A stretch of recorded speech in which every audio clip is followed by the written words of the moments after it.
গোটা দুনিয়ার মুসলমান, গোটা দুনিয়ার ইসলাম পন্থীরা ঐক্যবদ্ধ, কাদিয়ানীরা অমুসলিম কাফের। আজকের মঞ্চ সাক্ষ্য দিচ্ছে এটা শুধু বাংলাদেশের একটা মহাসম্মেলন নয়, এটা গোটা দুনিয়ার মুসলিম মিল্লাতের মহাসমারোহ, মহাজাগরণ আজকে সরওয়ার্দিতে উপস্থিত।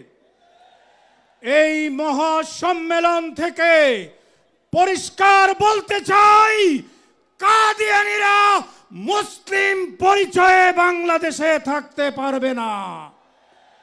হিন্দু, মুসলিম, খ্রিস্টানরা বাংলাদেশে নিজ পরিচয়ে থাকে। কাদিয়ানীদেরকেও ভিন্ন পরিচয় বাংলাদেশে দিতে হবে, মুসলিম পরিচয়ে থাকতে পারবে না।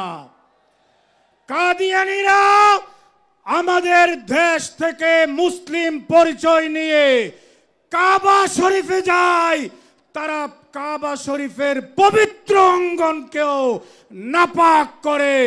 তাই বলতে চাই, কাদিয়ানীরা অমুসলিম, সাংবিধানিকভাবে তাদের এই পরিচয় দেওয়া হোক।